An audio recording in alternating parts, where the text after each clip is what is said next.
Hello everyone, welcome back to the channel. তো চলে এলাম আরও একটি নতুন আপডেট নিয়ে।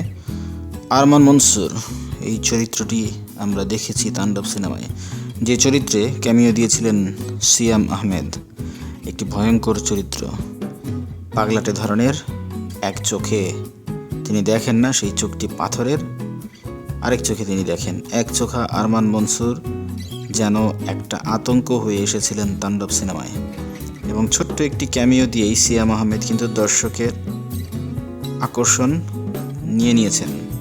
এই সিনেমায় কিন্তু আরও ক্যামিও ছিল আফরান নিশো, কিন্তু তার চেয়েও বেশি আলোচিত হচ্ছে আরমান মনসুর চরিত্রটি, যেটা সিয়াম আহমেদ করেছেন।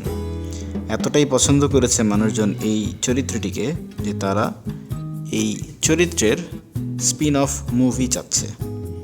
যেহেতু রায়হান রাফি সিনেম্যাটিক ইউনিভার্স হয়ে গেছে কনফার্ম, এবং সেখানে আরমান মনসুরের চরিত্রটি অন্যতম প্রধান একটি চরিত্র, যে চরিত্রের কারণেই এত বড় একটা সিনেমা তৈরি হয়ে গেল।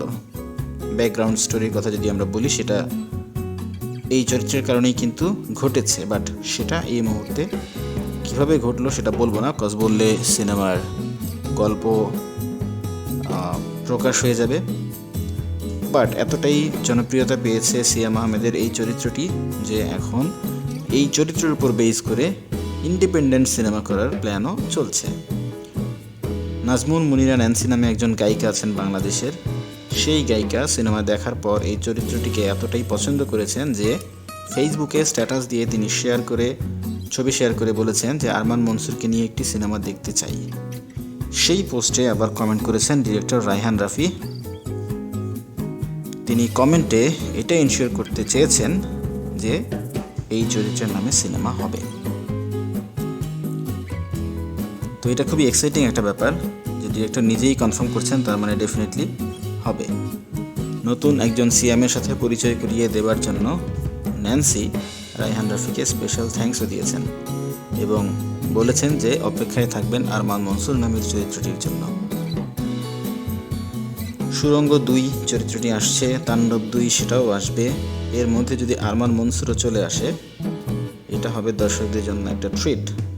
যে ভয়ঙ্কর লেভেলের চরিত্র আমরা সিয়াম আহমেদের মধ্যে দেখেছি, ডেফিনেটলি সেটা একটা ভায়োলেন্ট সমৃদ্ধ সিনেমা হতে যাচ্ছে, যেখানে সিয়ামের ব্যাক স্টোরি, কেন সে এতটা হিংস্র, তার উদ্দেশ্য এবং সে কি করবে প্রতিশোধ পরায়ণভাবে ফিউচারে সুরঙ্গ মাসুদ এবং মিখাইলের সঙ্গে তার কী ধরনের কলিশন হতে পারে, সেটা কিন্তু আমরা আরমানের স্পিন অফ মুভিতে আশা করি দেখতে পাবো। তো আপনারা যারা সিনেমাটি দেখেছেন, আরমান মনসুর চরিত্রটিকে আপনাদের কেমন লেগেছে অবশ্যই সেটা আমাদের কমেন্ট করে জানাবেন। আমাদের ভিডিও ভালো লাগলে লাইক করবেন, শেয়ার করবেন, আপনার মতামত জানাবেন কমেন্ট করে। আর আমাদের চ্যানেলে যদি নতুন হয়ে থাকেন অবশ্যই সাবস্ক্রাইব করবেন। কথা হবে পরবর্তীতে অন্য কোনো ভিডিওতে। সেই পর্যন্ত ভালো থাকুন।